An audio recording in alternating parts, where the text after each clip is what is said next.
Panel is on shared learnings. Thanks, Lynn. So my name is Rosa Brown. I'm a senior analyst with the Renewables and Remote Communities team. And my professional journey on community-led renewable energy started in a room just like this when I attended the Renewables and Remote Communities conference in Yellowknife back in 2015. That conference was really transformational for me and my career. And I'm hoping that some of the conversations that we've been having in the Kluane Community Centre this week has done the same for others who are just starting out on their renewable energy journey. A lot has happened in the last 10 years. Community-led clean energy and climate action started long before 10 years ago, but in 10 years we have seen a lot of advancement with community-led clean energy projects, capacity building, and knowledge building. So in today's panel, what we're going to do is we're going to look at the knowledge that has been gained through real boots on the ground, boots in the mud experience in building community-led clean energy projects. We've got an excellent panel of speakers here today who have been involved in some really neat projects that span the north, and we're going to reflect a bit on some of the shared learnings along the way and cast forward a bit as well and think about how that knowledge can be mobilized to support other communities who are at an earlier stage in their clean energy journey. So we're going to be, this is a fireside type session, and hopefully there'll be some time at the end just before lunch to open up the floor to some questions of our speakers here. So let's start with introductions. If I could ask each of the panelists to tell us who they are, about a bit about the projects they've been involved in, and also maybe just a little bit of personal information. Why do these projects matter? How do they align with your worldview? Yeah, so let's get started. Want to start, Jamie? Yeah. Good morning, everyone. I'm Jamie Hewlett. I'm the Regional Energy Manager for the ATCO government in Northern Labrador. With my position, I look after all energy aspects within the ATCO government, anywhere from diesel reduction efforts with renewable energy projects, a lot of energy efficiency projects. Some of the major projects we've been working on is the Nain Wind microgrid, looking to put a 3 megawatt wind turbine system in the most northern community of Nain, Labrador. And then that'll be our first story, large grid scale renewable energy project, and sharing lots of learnings here on that as well with a few folks on this panel. Then a lot of diesel reduction. These home efficiency projects that span from heat pumps, high efficiency wood stoves, leading into our larger NATSIO energy efficiency retrofit program to get into deeper retrofits that includes all envelope dimensions and heating source upgrades for everybody. Some of the motivation I have for getting into a career such as this, we moved to Nain 3 years ago. It's my wife's hometown. Her dad passed away about 5 years ago, and that was our motivation to move back close to Inuit culture and raise our kids there in a small town, and hopefully we can move forward with our life that way. After nearly a decade of working in the oil and gas industry, moving to the NATSIO, but you have a whole new aspect or a whole new perspective on what energy use and management is and how it affects local communities and folks. So myself, I consider my career change as an energy transition as well. So I want to take the experience that I did take from these private companies and also apply it to something that's a little more meaningful and raise my kids around a community that's involved in this energy transition and have a career that I'm proud of and able to move forward. Okay, so my name's Norm Curzon. I'm with ATCO Electric Yukon, and kind of before I get into my story, I'd like to just thank everyone that put on this conference. I've done conferences in the past. They're not easy, and so I think a quick round of applause for all the people that have done it. Their hard work allows for this. So yeah, so I'm here representing, a utility in Yukon, primarily. Right now, for me, because of these opportunities, I'm part of what we call our Renewables and Grid Modernization team. We're an army of two, and my focus is, for the last 22 years, I've been an employee of this company, and from operations, capital projects, has been primarily focused on the isolated communities that we serve. So Old Crow, Beaver Creek, Kluane region with Burwash Landing and Destruction Bay, Watson Lake, and then our smallest community, Swift River. And, you know, about 9 years ago, we talk about transition, this whole renewable question really started to happen. Like, how is this going to play out in our communities? Who's going to own it? What does the policy look like? And so for me, that was a transition. I'm pretty much a controls kind of person. I interact with machinery, and now all of a sudden I had to transition. You know, my focus became helping these renewable projects, and I had to transition. As Rosa was a part of that process, transition from talking to machines, talking to people. You know, and so that was kind of it for me. As for my motivation, I grew up here in the Yukon. I am a Yukoner. I grew up in a community. I had to leave that community, right? Employment, education, opportunity, it wasn't there. I had to go south. That was just the path that I had to take. Hopefully that these projects that we're creating and the momentum that comes with them creates opportunity in communities so that those that don't want to leave maybe don't have to. Good morning, still morning. Dante, ING Medea Uye, Kluane Man Kai J. My name is Medea Alatini. I am a member and a citizen of Kluane First Nation, which is, for those of you that are new here, 3 hours west of Whitehorse, and it's nestled in the Kluane Valley. We took some people out on Monday, and it was like a bluebird day, so it was a spectacular opportunity to showcase the Kluane region. I love it when people come to the territory and they go, oh, I've been to Kluane. I'm like, oh, right on. Oh, yeah, I went to Haines Junction. I'm like, oh, you're almost made it. And my story is similar. Grew up in Burwash, grew up actually across the lake. Energy independence to our nation is extremely important. My background is normally infrastructure. I do a lot of other things. I wear a lot of other hats. Right now, I'm here because of the work that we did as a nation for Kluane First Nation. So I had the privilege of serving my nation from 2010 to 2016, and during that time, we had an energy audit. We were able to develop an energy strategy to address our diesel consumption in the community. And prior to that, I was also the capital projects manager way back in 98, 99, I'm dating myself here. And we were able to install a district heating system for our community. So that was the kickstart of how do we offset diesel consumption? And then went through our energy strategy, doing things like improving the district heating system, looking and installing solar panels on our municipal buildings to offset electricity.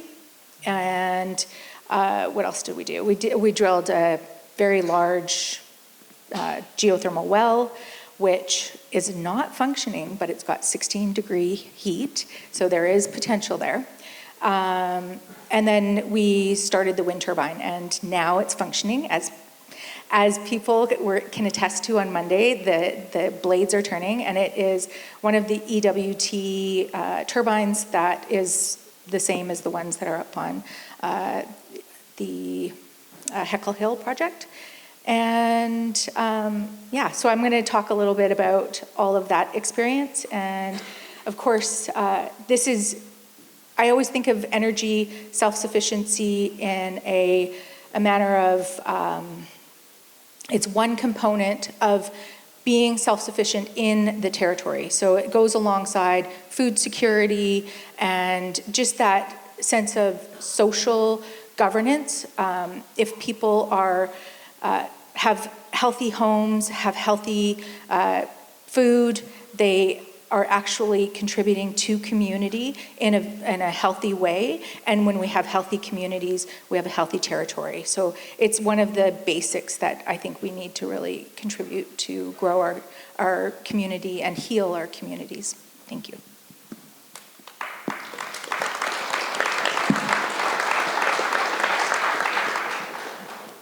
Good morning, everybody. And Rosa, thanks for inviting me to join this very impressive panel that you've put together. And also thank you for the organizers to have put on such a wonderful event.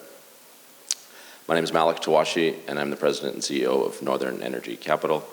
And Northern Energy Capital is a renewable energy project developer that really exists to empower remote and Indigenous communities in their transition from fossil fuel consumption to renewable energy asset ownership.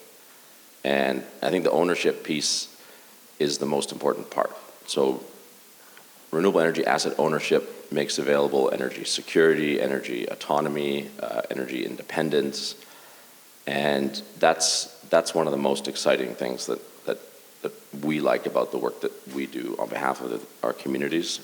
And I think what we're going to hear a lot about today, and what we've already heard a lot about so far, was probably best put by Premier Wab Kinew in Manitoba. We're doing some work over in Nunavut, and he said the economic horse pulls the social wagon. And I like to think of that analogy in our renewable energy projects, and I just tweak it a little bit, that renewable energy projects are the economic horse that pulls the social wagon, because we've seen, well, we'll get into a lot of examples of where energy and renewable energy can be the vehicle that really I would invite people to think, how can energy get moved?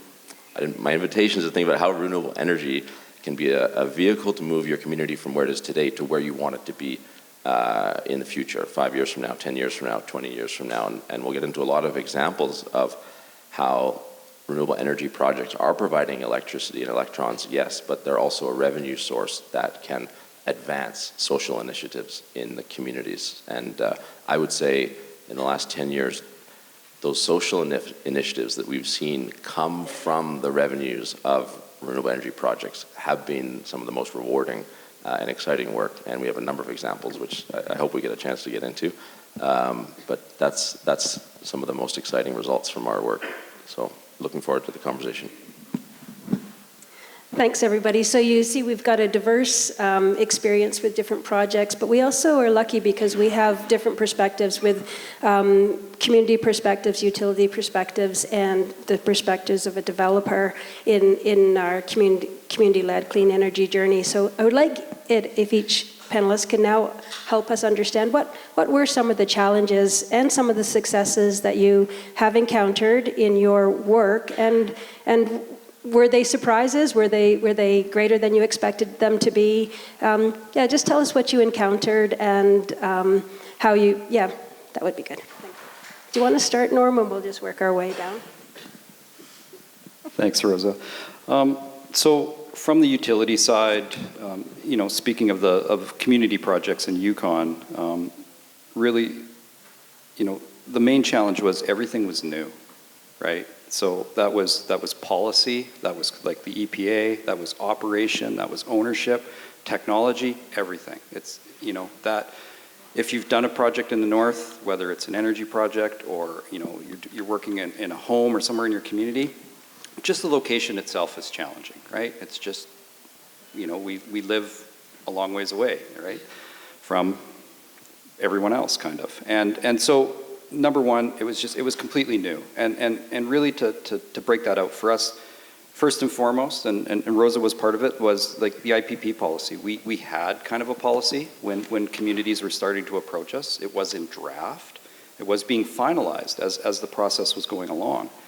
But, so it was this, okay, well, how's this going to work? And we tried to apply that policy to creating a purchase power agreement.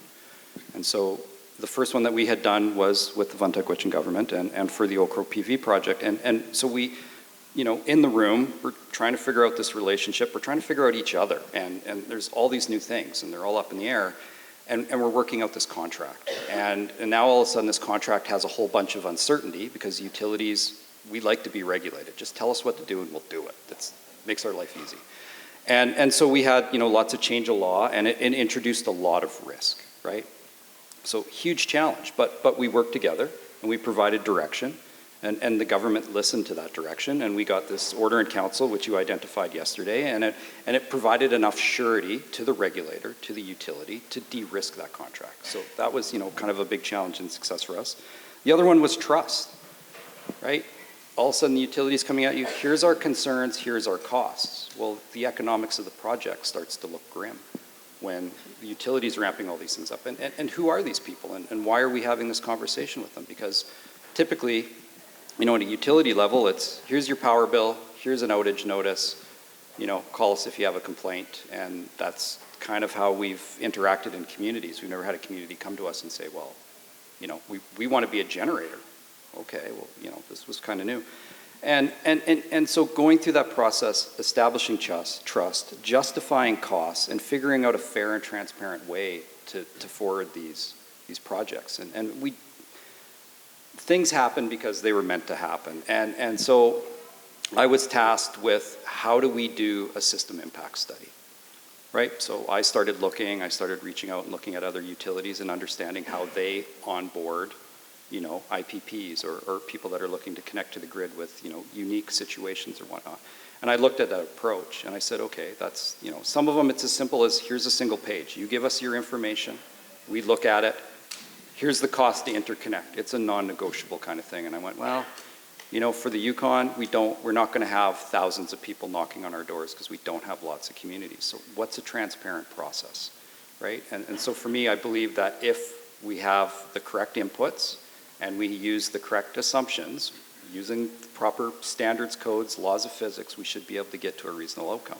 And so like NEI, Dr. Ross and his team appeared. And so that was a process for us the community brings in a third party that's unbiased, right? It's education.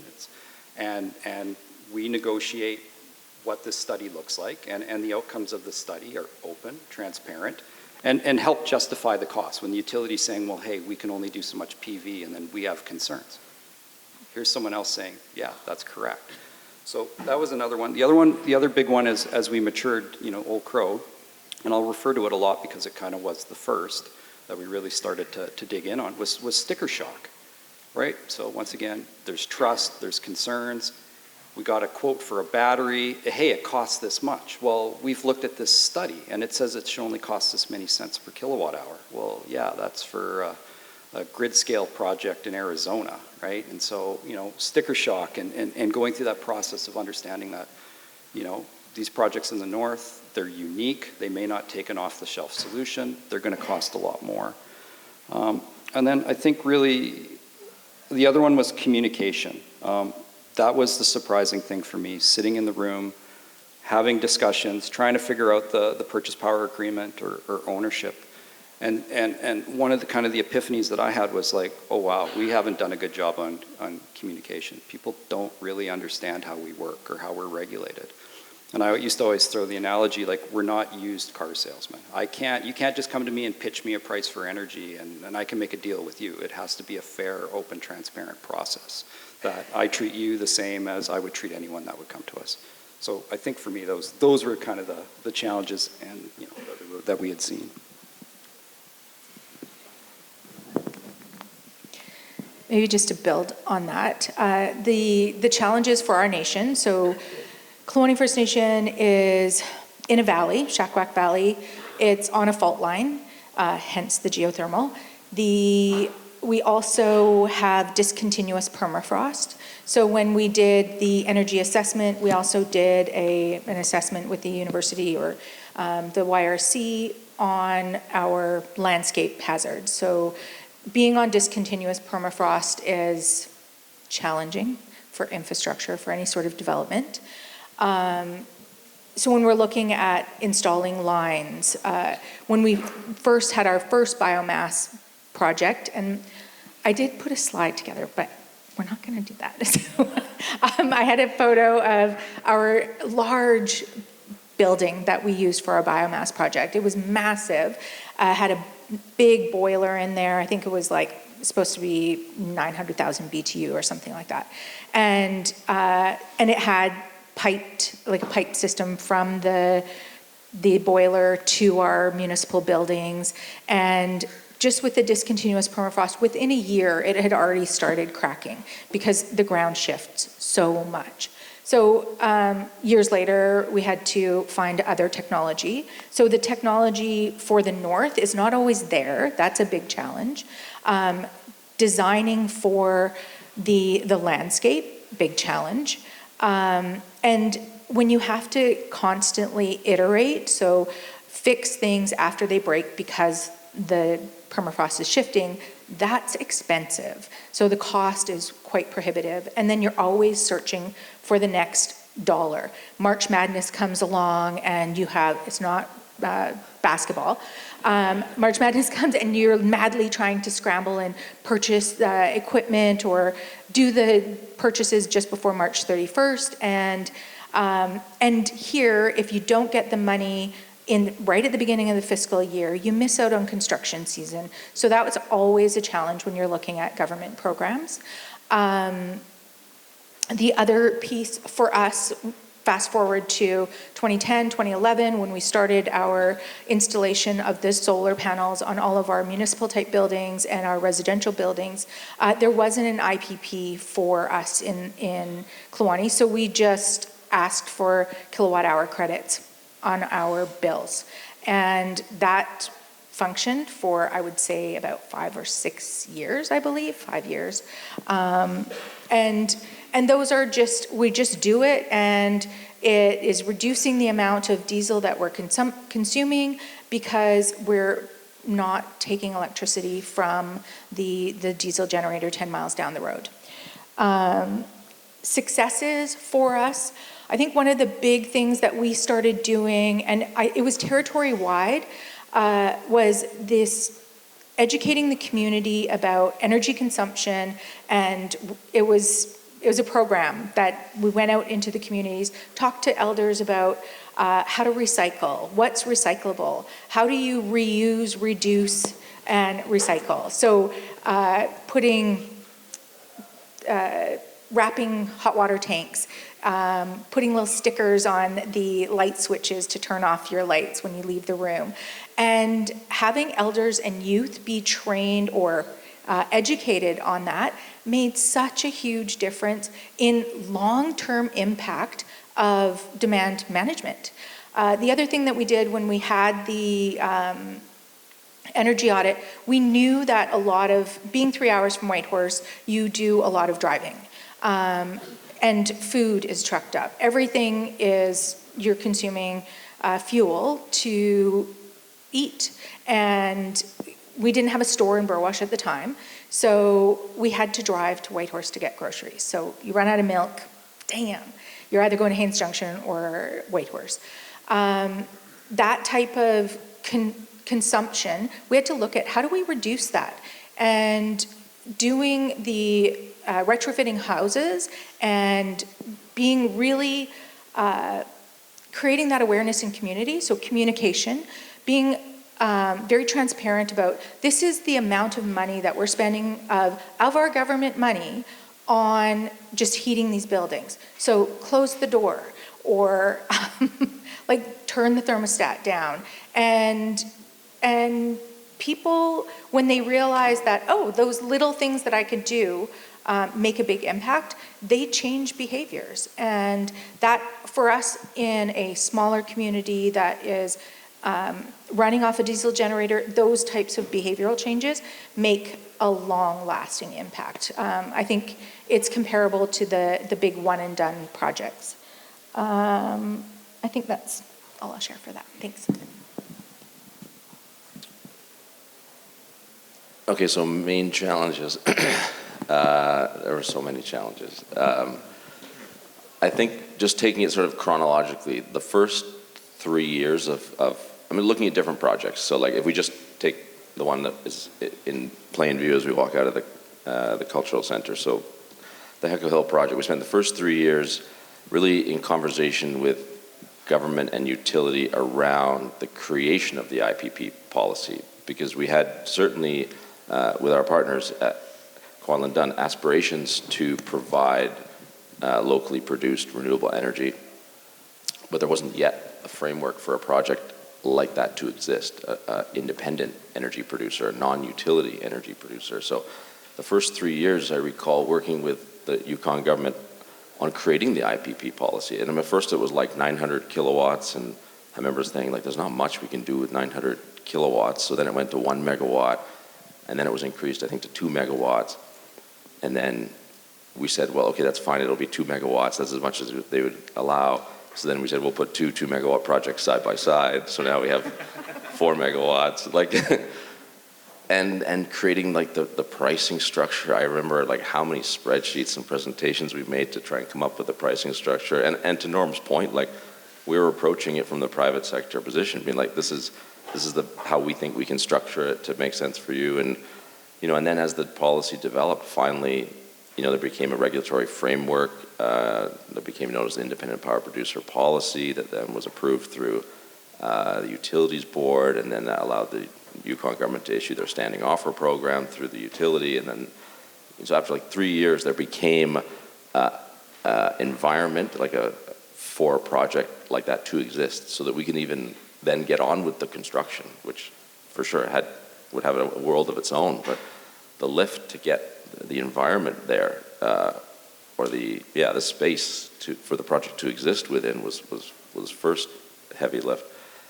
And then I would say, the number of times we used to joke at the office, like the number of times somebody on the other end of the line would say, "Oh, well, we've never done that before." Like we're like, if we could just chalk these up and they were worth a penny, like we would just be so wealthy. But it was from everything, and I can't even remember like all of them. I mean, one of them was like the land use. Like, so we were about to sign a 25-year power purchase agreement with the utility, thankfully under the standing offer program, but we knew we had 2 or 3 or 4 years of construction then before that 25 years would start. So we're like, we should probably have a 30-year land lease. And we go to the Yukon government to execute our land lease, and they're like, oh, the most we do is 20 years. And I was like, well, our contract is for 25, so we need at least 25 plus some construction time. We need 30. They're like, oh, we've never done that before. And I was just like, well, could we do it now? Could we do it here? And like that was a conversation.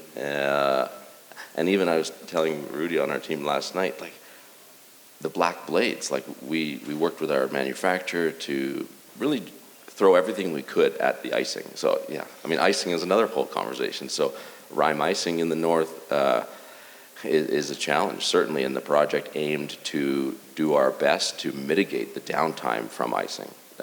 Certainly not say icing won't happen. For sure, it happens. And how can we reduce the impact of icing? Even if, in the first few years we could take, thanks to John Mason, who has numbers from like 1985 and 1990 just like ready to go at the whim. He said there was about 2,000 hours of rime icing in 1992. I don't know if John's in the room, but okay. And then we installed an ice detector to measure icing in, I don't know, maybe 2017. And I think we had like 2,015 hours of icing. And like, so, thanks, John, because, that accuracy. But anyways, getting into icing. So Heckle Hill's a class 5 rime icing site, classified as class 5. So for those that don't know, icing classifications are anywhere from 1, I would say a class 1 icing site, which is very, very little, to class 5, which is extreme. So Heckle Hill is a class 5 extreme rime icing site. What better site to put the Yukon's next generation of wind turbines? But it was perfect, because like, let's have the most extreme conditions to test the best technology we can summon at the time, which was blade heating, heaters in the nacelle, these hot air heating systems that blow hot air down the inside of the leading edge of the wind turbine blade to warm up the outer skin of the leading edge, as well as black blades to attract more energy from the sun.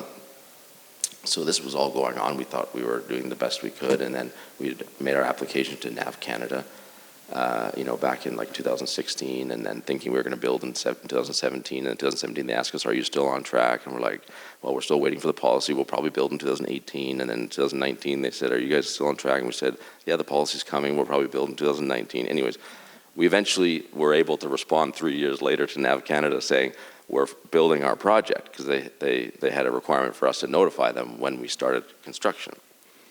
And so we'd gotten to know the individual there quite well, based on years of telling them we're about to start building.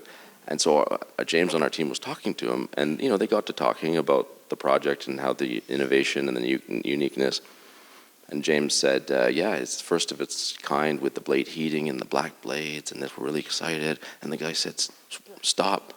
What did you say? And James is like, what, the heating, the black blades? He said, no, what color are your blades?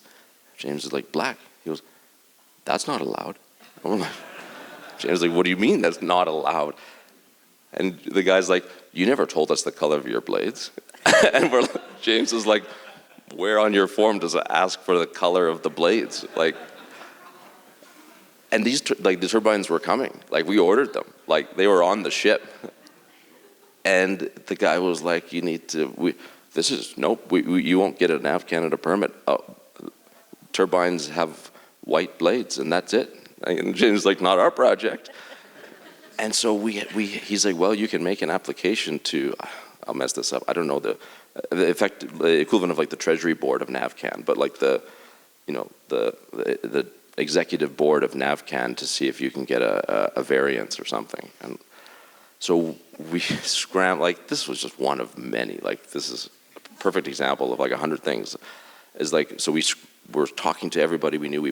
John was part of the team. We put a 9 or 10 page dissertation together. We pulled it together in 3 days. My brother-in-law is a helicopter pilot for the Air Force, so I had him do a testimonial being like, yeah, black blades are easier to see from the pilot's perspective.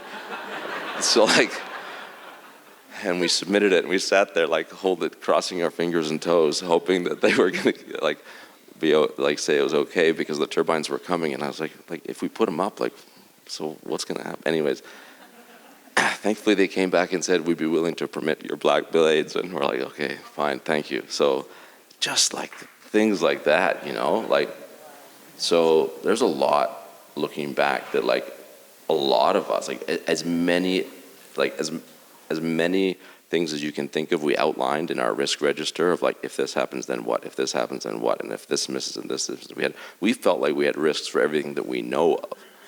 And then there's the whole side of risks of things that you don't know of, like that just sort of show up. So I don't remember what the question was exactly, but there was yeah, looking back, I really feel that we just had to know everything there was to know about the project as much as we could and stay on top of it as we could to keep it on time and on budget and to be delivered and to be standing there, in 2024 commissioned when we said it would be, alongside our partners. And I see Les walked in. So it's been a journey and an exciting journey and a rewarding journey. And certainly one of many, many lessons learned, which we certainly hope to share those lessons with everybody. And they're expensive lessons, whether they be in dollars or time or hair. And if we can save others from those stresses or those resources, then it's certainly our pleasure, and that's why we're here. Malek, I could listen to you all day. You're a good speaker. Yeah, likewise, as been shared across the group here. Many challenges. It's new to me, working and living in the north, and lifestyle challenges. Great. I love Nain. Greatest change ever made. Love the lifestyle. Love the Inuit culture, being a part of it and everything like that. But with work, it brings a whole new set of challenges. For us, we adopted an energy security plan back in 2016.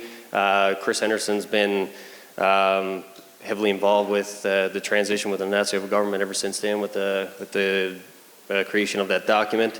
When I came on in 2022, we're still under the Policy and Planning Department, and our director, Caitlin Beggy's here, and she adopted that. As soon as she came in, she was running with the energy projects for the Nazi, but she never even had a chance to touch the policy piece. And then I came in brand new, and she's like, here you go, I'm going on mat leave. Okay, sounds good.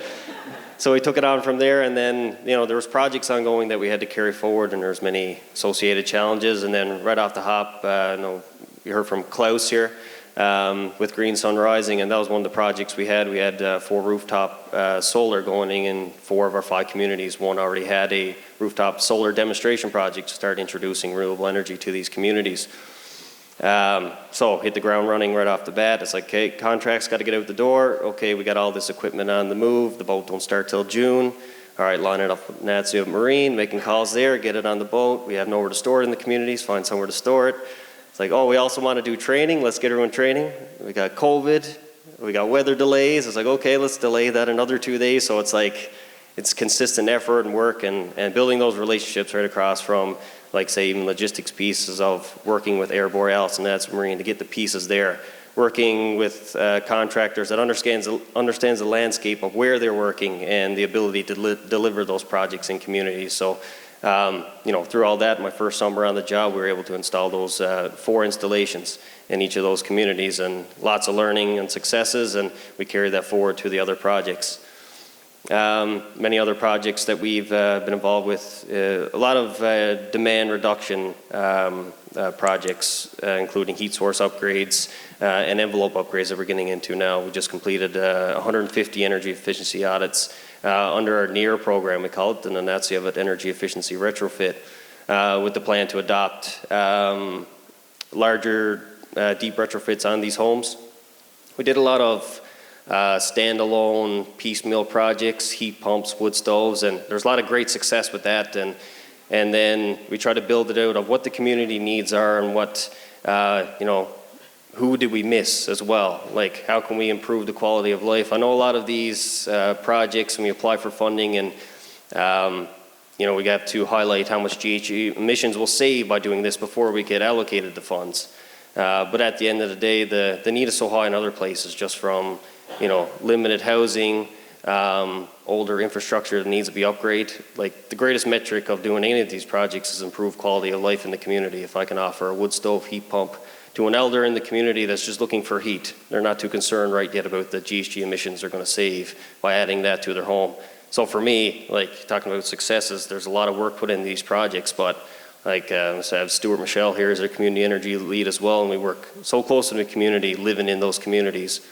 And when you get a phone call from an elder saying, like, their home was always +5, +10 in the wintertime, trying to keep up with it, and you give that heat source, and now it's 20 to 30 degrees all year round, like, that's what makes all this meaningful. And it's I appreciate that from any work that I've ever done and being able to deliver that. So we do a lot of that demand reduction projects, looking at those metrics. Going into the larger scale projects, such as the Nain-Wind microgrid, Malek, with his many years, his experiences, and I still have a lot to learn. I'm starting a little skittish thinking about what else I got to coming up here. But making those connections with Malek and other folks in the room here, and finding ways to overcome that as well. One thing, just speaking with Norm just before this, is conversations with the utility. I come from a very practical background as well of what works, what relationships do you need to build. And building the relationship for me was key, because we still have to sell the power to the utility, and they still are responsible for providing reliable power to the communities. So I wanted to build that relationship positively right off the bat. And then there's a bit of that's going to come with a bit of risk, and there's a bit of slow, and trying to find that motivation as well for the utility and the folks that maybe have been around for a few years, and it's more just a pain in the butt to do the transition too, right? So it's kind of like put on the back burner a little bit on these diesel communities. But they had a changeover in staff as well, and I appreciated that the most when VP of Transmission invited me to come out to St. John's and just have a personal chat about what's going on in the Natsiavut. How the utility has always been like this hard-headed mindset, and he mentioned that that's the path that they want to go forward. The project's led by us in these communities, and they want to us to take the lead and then help us accomplish those goals. So I appreciated that conversation that I had very early on, starting with the Natsiavut. And ever since then, it's building positive relationships. Sometimes you need to still give them a little kick in the butt, a little motivation, but you're also selling what the positives, not only for the community, but then there's positives to them as well. Less diesel coming into the community, less storage they need, less wear and tear on the equipment. So there's benefits for all, not just for us wanting these projects to go ahead. So, yeah. So I think it's probably clear to everybody in the room, as clear as it is to me as well, that there's just so much passion, motivation, commitment to the projects for these individuals. And in so many cases, the projects are ahead of the policy, and it's the projects that are driving the policy. So really remarkable effort in getting these projects off the ground under such challenging circumstances. A question that I'd like to ask all the panelists, I know that every project's different, every community is different, and the list of unknowns or the list of potential risks is so immense, but for you, each of you individually, if you were starting your work on community-led clean energy today, knowing what you now know that you didn't know when you did first start, how would you approach things differently, or would you approach things differently? Is your organization doing things a little bit differently now than when you first started out? Mathea?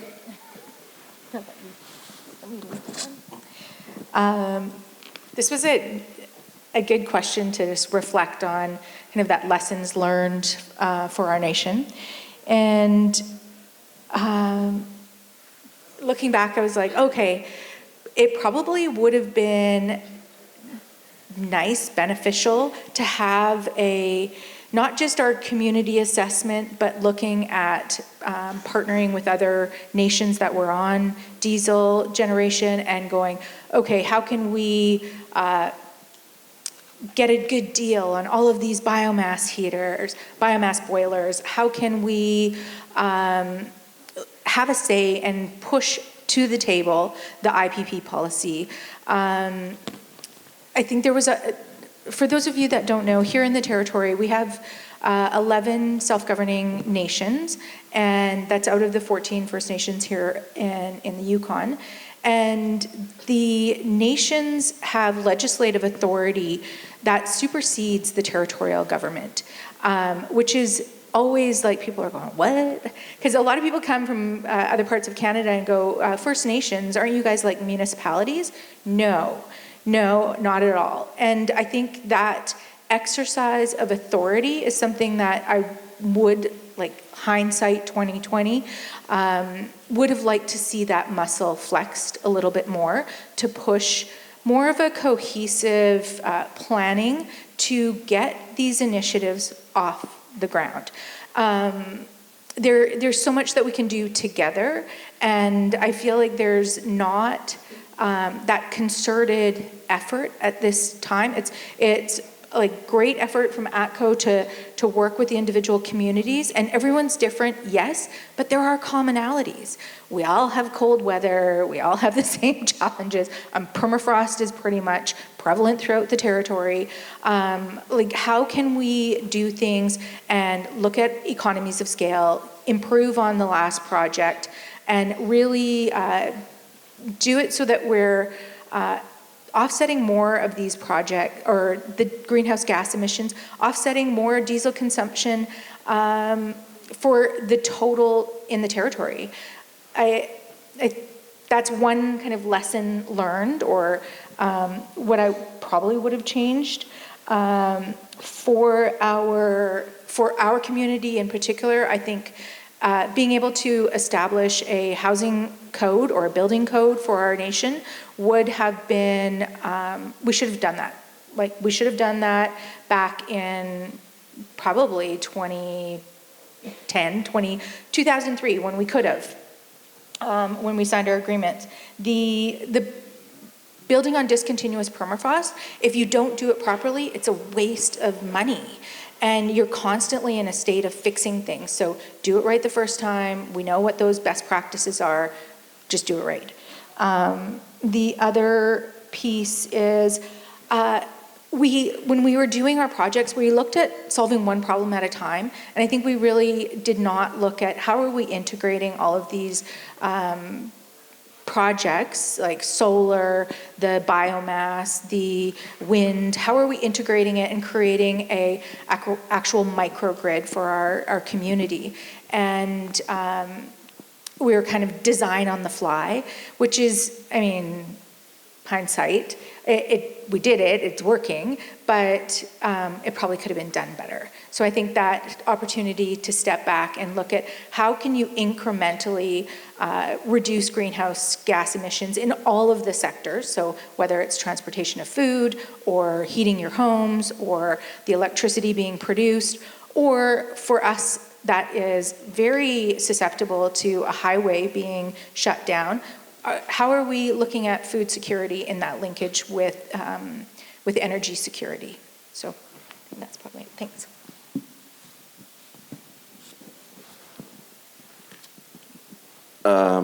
Yeah, there's a few themes, I suppose, that come to mind. I think one is maybe what we would do differently is, I think our attitudes towards the utility have changed. So I think now knowing what they deal with on a daily basis to keep the lights on and to keep everything going, I think I would have shifted our perspective to being like, wow, that's a lot of money to interconnect us. What do you really need to do? Like, why is it costing that much? To kind of think about it like, how can our project leave the grid in a better state than it was before we came along? And I think that's a shift in sort of mentality and a more collaboration and more partnerships. And I think it's going to serve us better in the long run to have the position, okay, can we work together to think of things that not just generate electrons, but how could the project, stabilize or reduce some of the frequency excursions that the grid experiences? Is there anything else the project can do for you as opposed to just, what are you going to pay me for my energy? And I think that we learned that along the way, and now our relationships with our utility partners have really transformed, and projects are moving faster, and the experience that we leave behind is like, let's do that again, because our communities and the microgrids are actually better off now, thanks to the projects. And the community has a source of revenue, as a source of local energy production. So there's ways to really do like win-win-win alongside the utilities, and I have the whole world of compassion for them now, having worked with them for so long, in 5 years, as to what they go through, and it's -30, -40 out, and there's a power outage, and people are going out there to replace the lines so that electricity can be on in the homes. So yeah, I think our projects now have a real opportunity going forward to look and say, what can these projects do for you, utilities? Because I think there's a really nice overlap, and there's a lot of things the projects can do with, whether it be with the addition of a battery, like there's really a lot of really cool stuff that IPPs can do for the utility going forward. So that's new and exciting. I think on the funding side, it's a little bit more of felt like a bit of a circus dance, because we were like having to patch all these different funding programs together. And they all had their own different rules and regulations as to what you could spend the money on and what you couldn't, what was eligible, what was ineligible, what there would be advance payments for, and what it was reimbursement payments for. And a lot of these projects are started up as a special purpose vehicle for many benefits and many good reasons. But like an independent company, whether it be away from the arm's length from the nation or arm's length from the development corporation, so there's a lot of benefits. But also it's effectively starts out as a shell company, so it doesn't have a lot of, if any, working capital. So we are embarking on building northern mega projects, that are like $25-30 million from a company that's a startup company. And I don't know, hopefully there's not too many funders in the room, but I remember like doing this dance of like, there's things that your program would allow us to spend money on that are reimbursement basis, and there's other funds, there's other things that other programs would allow us to spend money on that were on an advancement basis. And so we'd be taking the advance and buying stuff that program wasn't allowing, but to show the receipt, to then get the money back, and then to take the reimbursement and then spend it on what it should have been spent on, and then to paint this picture of what your money's being used for all the time. Building a workbook to keep track of every dollar and every penny at the end of the day was almost a full-time job, and it was what was required to move these projects along. And yeah, there was some surprises. I remember there was a situation came up because the project had leveraged the ISIP funds, the Investing in Canada's Infrastructure Funds, which was a federal program, which was only accessible by community services. That was another whole conversation. But then, so we could only deal with community services. We couldn't talk directly to ISIP. So then, the Yukon government had set up a contribution agreement with us, which had certain terms and conditions. And we got halfway through the project, and then we found out that wasn't the same agreement that territorial governments had signed with the federal government, and that had different terms and conditions that then came to us later halfway through the project, and it created a lot of misunderstanding, and we were at one point, sorry Les, there's a lot that you didn't know about that happened throughout, but we were cut off from ICIF like halfway through. For 6 months we weren't getting any payments until we resolved like an issue that wasn't even ever visible to us, because it was an issue between the territorial contribution agreement and the feds that we were never passed down. We just had a contribution agreement from the territory and the project, so we had no visibility on that side, but yet we had to come in and try and solve it. And while we were trying to solve it, they had the idea that they wouldn't continue to reimburse our legitimate expenses. And so for a company that doesn't have a lot of working capital, that was a very scary position to be in when you have invoices to pay. So yeah, setting up as best as possible, I would hope moving forward that we can set up funding, which we're very grateful for and which is necessary, and we need the funding, but hopefully we can use our financial models and workbooks to create a little bit more of a streamlined process on how the funds come to the projects. Yeah, and I think finally, what we now and going forward have the confidence to say, seeing projects that are up and running and generating revenues, and seeing how well they're being used in the communities, whether it being for like sponsoring sports teams, whether the money is being used for like literacy and cultural awareness, like the beautiful project that Kluane Dunn did, that we have many books to hand out as well, or scholarships at the university, like starting kind of with the end in mind is like what would you like a renewable energy project to do for your community? Like what are some of the key social aspects or aspirations for your community that renewable energy can be a vehicle to achieve? Starting a little bit with the end in mind, I think is a nice way of approaching that conversation going forward as well. So yeah, I hope that's helpful. Yeah, I'll keep this one short. Being only 3 years into community-led renewable energy projects or clean energy projects, I still feel learning, and things are still brand new, and a lot of folks in the room here been learning a lot from, and what the challenges are also upcoming within the projects, and I know who I can contact, and that was key to a lot of successes early on for myself. When I started this position, I came to this conference in 2022 when I was 2 weeks in. So I started meeting folks right off the bat, and the idea was to network behind that, getting to know some folks from the Pembina Institute, other community leaders, utilities, funders. So I was able to hit the ground running right off the bat, and that was the idea. So when folks asked what I was doing, I said, I have no idea. We're going to figure it out as I go. So we started sharing all those conversations, what's currently going on in other communities, what challenges I expect to face, and who I could connect with now, so that when I get to that point that I at least have someone in my back pocket I could reach out to and say, how did you overcome this issue? So going forward, that's the only advice I'd offer. Like even at this table, I know it's been mentioned a bunch of times, but that's key. And I had a great takeaway from this conference, and ever since through my clean energy position here, I always recall this conference, and coming back to it, I was very looking forward to coming back as well, because I made a lot of connections that I still connect with now, like ever since then.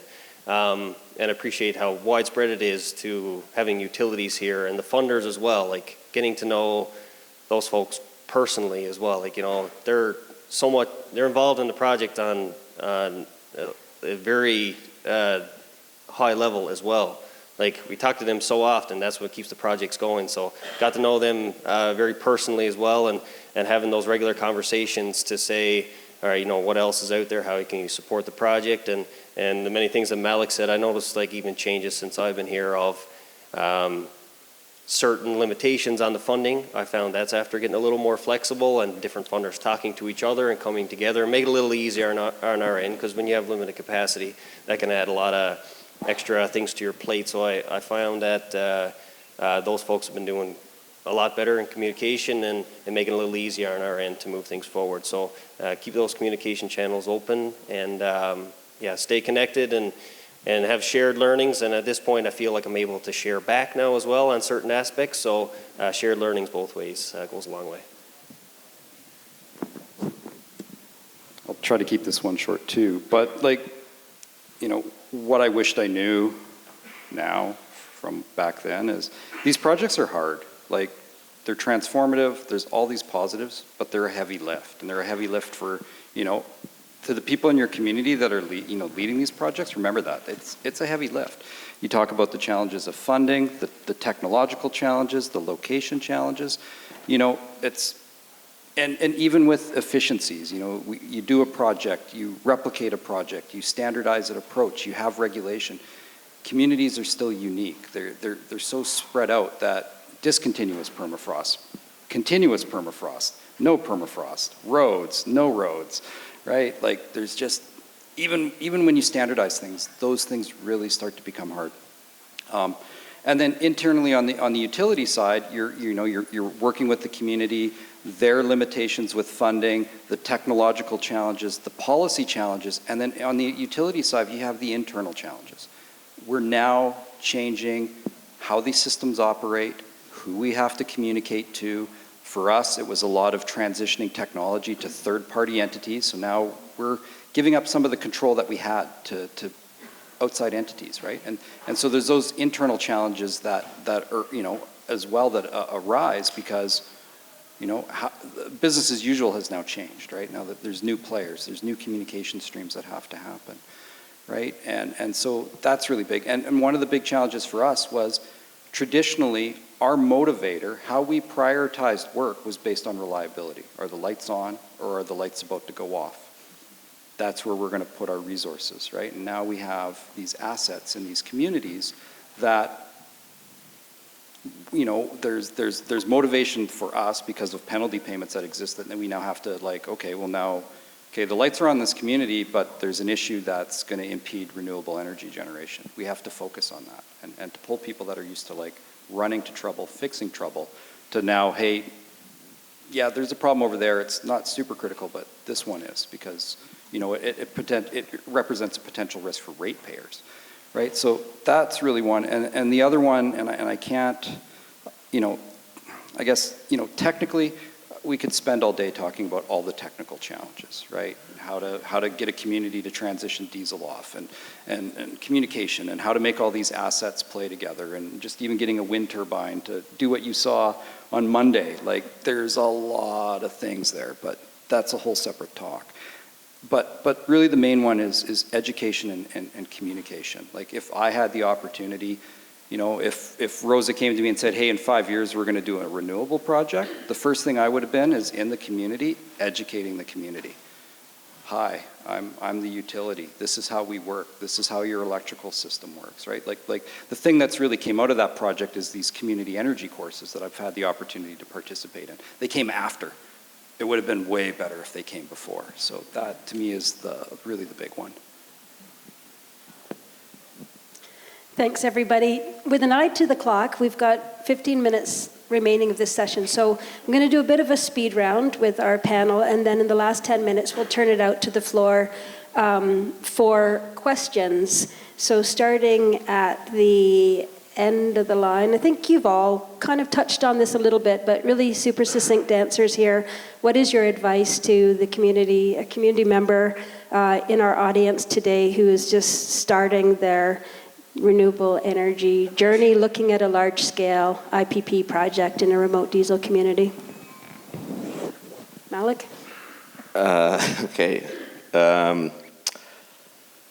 Yeah, what would my advice be? My advice would be bold, be courageous, throw your hat over the wall, and then, the saying is then you gotta go get it. So that's, yeah, and there's so many, think big, but yet, there's, I think it's the passion, it's like, you get that fire in your heart to do a project, to do renewable energy, to produce energy locally from the sun, from the wind, from the river, from the resources that ancestors have protected for so long to be there today. If that lights you up, take an action, declare it, to say we're going to have a project here in my community in 4 years from now or in 2 years from now, and declare it, and people will show up. People will show up to support you because that's very enrolling. It's enrolling to see somebody with a passion and with a vision, and industry wants to be there. Industry wants to help. So that would be my message, and to also think big. Think there's electrical loads today, but there's also heating loads are 2 or 3 times the electrical loads often in many communities. So and technologies are advancing to incorporate many different types of technologies together. So like wind it can be paired nicely with a battery, with solar, and think broad and bold and ambitious, and there'll be people to help you along the way. It might be scary, but there's people that know very detailed and very knowledgeable in little pieces, and your light and your energy and your passion will draw those knowledge partners together, so that you have the whole view to bring a project together. So words of encouragement. For myself, I would definitely recommend keep making the connections you're doing right now. Hold those connections close. Check in regularly. I know, like for myself, working in a remote community like most folks here, take advantage of whatever you can. Teams, setting up meetings, come to conferences such as this. I know of a lot of folks in similar projects. Like I said, we got Joel here from Tarquity, and then we got a couple folks from NNC. Like to check in with them monthly. Just maybe it's 5 minutes. How's it going? What progress have you made? Have you had any challenges? We're kind of in the same similar time frame, so we can kind of talk it through. And sometimes it's just you need to vent about everything that's going on, and you might just want to have a chat and catch up and just create relationships, friendships. A big thing is playing with your community. The proposed energy solutions need to align with the community's values as well. Definitely don't discount Inuit knowledge or wherever you're to, how well they know the land and the area they're in. Combine that with the technical expertise that you're bringing to the table and make a plan going forward and work together to make things happen. A major thing is to think and plan ahead with all the logistical challenges and what you have to overcome. Planning well ahead of time, making good partnerships with contractors, consultants, and everything in between. It's definitely a team effort to make things happen. I know it's been mentioned a few times with the utility. They have to be a partner in this. We need to get them to have buy-in, motivation, to want to make these projects happen. So like even for myself, we have a monthly check-in with the utility to see how it's going. Here's what we're doing, but also what are you doing in the community? Like we have limited capacity in some of our communities that are near peak already, and they're not even able to keep up the generation, but their next generator is not set to go in for another couple years. So we're trying to promote housing expansions, energy efficiency projects, but sometimes we don't even have the diesel infrastructure there to support what we want to do as well. So we work with the utility and make this a reality with our renewable energy projects and some demand reduction. So thank you. Okay, so I think a lot of the things have been said and probably will be said, but number one, have a clear picture of your community's goals and long-term plans. Like shoot for the moon. What you're about to build a renewable project. What if you could have your wish list? Is it electric cars? Is it electrified heat? Is it this infrastructure? Factor that in. Think about it now. And then for your community, its main goals. You guys have really touched on it. Understand where the utility currently sits in that community. Our focus is safe and reliable power.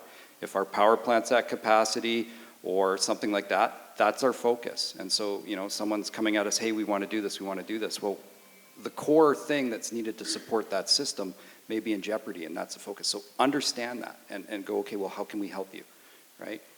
That's really key. Do not silo this project within your community. Like I said, these are hard. Take every opportunity to get everyone you think that's interested involved.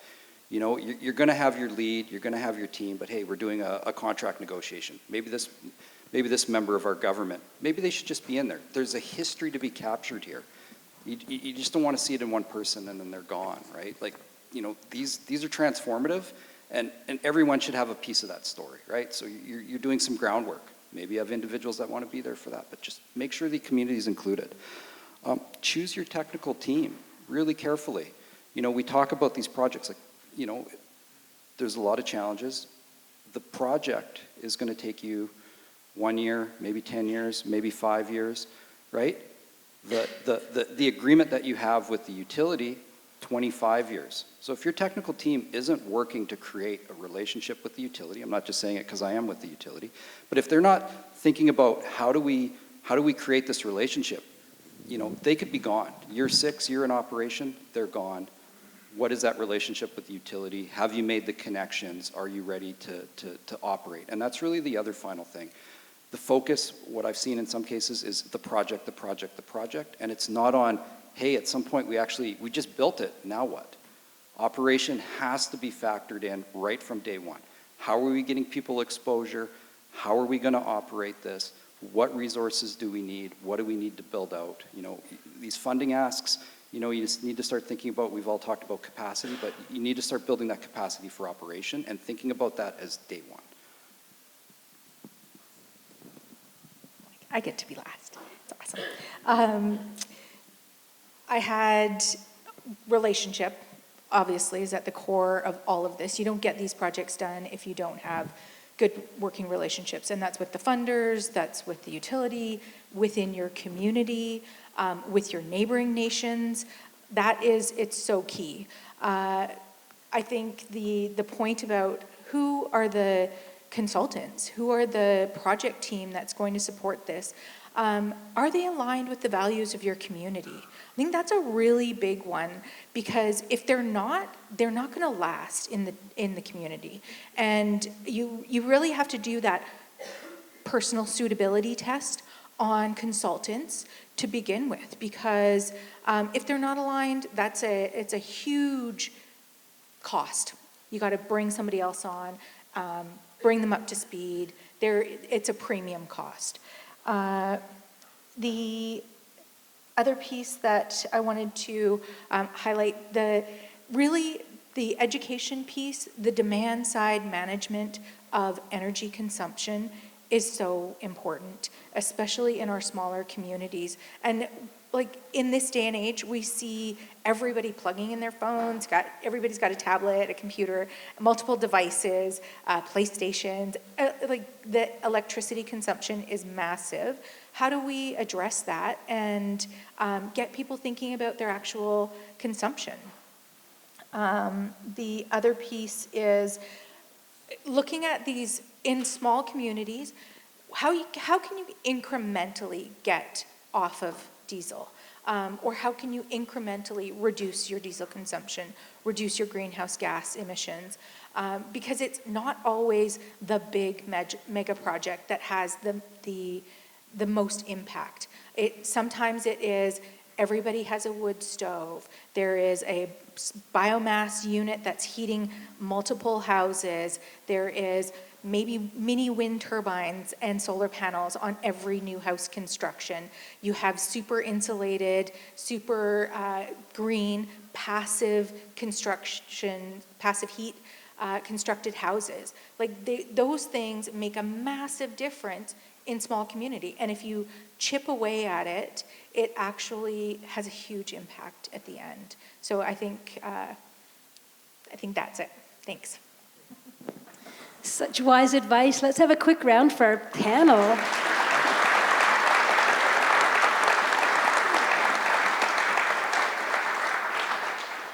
So I think we have time for one or two fairly short questions, if anybody wanted to jump in.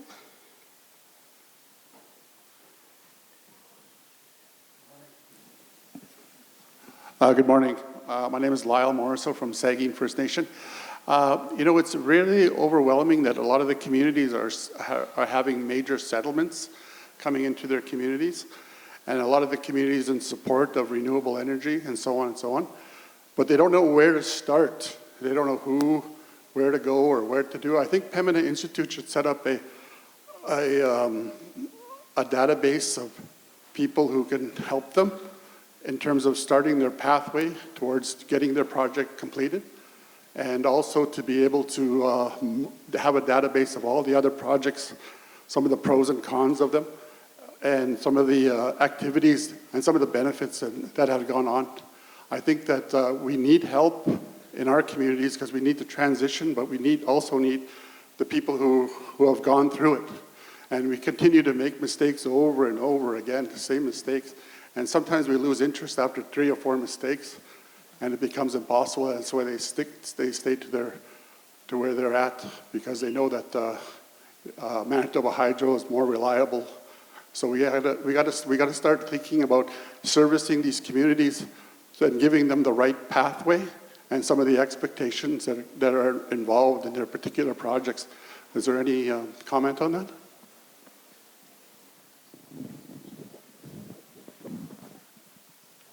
Yeah, I could start there. I know that when I stepped in to the Natsiava government, we had an energy security plan that was put in place, and that was the Natsiava in the same position at that point, of saying, like, how do we even step into this space and how do we approach it? Look for outside help.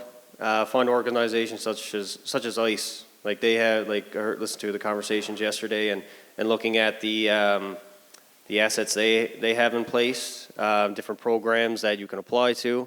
I look for an organization like that to connect, who also has a large network that can connect you with folks that are in a similar situation. If that's what you're looking for, then maybe they can help bridge some of that connection. But get together with folks such as that and come up with a community plan, find folks that are in the community that are showing interest in that, and then start making that connections. Local representatives combined with an organization that has some experience, and build a plan together and just trail a path forward there. I just wanted to maybe add to that one is look at partnerships with universities, local universities. There's probably engineering students that want to work and do this type of energy assessment, energy audit, and work with your community. And it's nice to groom people as they're coming out of university to be working with our First Nation communities.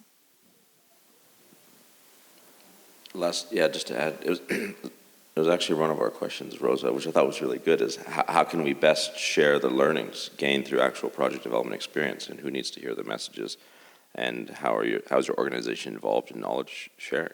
I know, of course, we don't have time for every question, but I think, so thank you for bringing it up. And it's like from where I sit, and Rosa knows because she called me to have a 5-minute chat, and I think I talked to her for like an hour. But like, there's so much to share, and I often don't know where to start. But like, if there's questions, if the sharing can maybe even come from like a question-driven sharing. I mean, I don't want to be at risk of sharing things that aren't even relevant to maybe what it is that is challenging you. But we want to help. Like, we want to provide our experiences to what's specifically getting in the way between you and your project happening tomorrow. And like I said to Rosa, like, my cell phone is always on. I know it sounds like cliche, but it is. But it never rings. Like, I rarely get phone calls from communities being like, "Hey, I saw your projects in Nunavut or in the Yukon, and I had a question about how you did this or how you did that." Like, I would answer that call all day long, because you know why? Because A, I love it. I love sharing, and B, others did the same for me, which is, I think, the most important part. Like, there's so many people in the 8 years it took to develop Hackle Hill that when I called, they either answered or they called me back, and they were willing to have a half-an-hour conversation with me about some experience that they had that would steer us kind of back on the right track. And it's such an honor to return that favor. So we have many things with our phone numbers on it, and I'll give it to you personally, but call me anytime. I will help you. And our team will help you. If I can't answer it, I'll make sure I get you in touch with engineering folks that can answer. If it is too technical for me, we'll get you an answer. You know, yeah, so the question-based sharing is really the key. You talked about using universities. Once again, you know, big shout out, Yukon U, NEI. We've been trying to do that. So if you've got questions, reach out. We're here to help. We've facilitated for some of the other projects going on across Canada. Like, hey, okay, you've done a solar project. You know, how did you do this? How did you do that? How did you do that? And out of fear of oversharing, you know, like, we want to help, but we also have a lot of other things on our plate. But you know, that engagement, an hour of knowledge, a quick discussion, may give you a year's worth of, you know, things to deal with, right? And then, you know, come find us in the next year, right? And I think that's a really good approach. Thanks, everybody. I think it's lunchtime, so we'll end here. But just to finish off, it's been really great hearing about these projects, and I'm looking forward 10 years down the road when we're convened again and thinking about what we've learned over the decade past and how these learnings that we've heard here today have helped shape the projects going forward. So thanks once again to our excellent speakers and to all of you.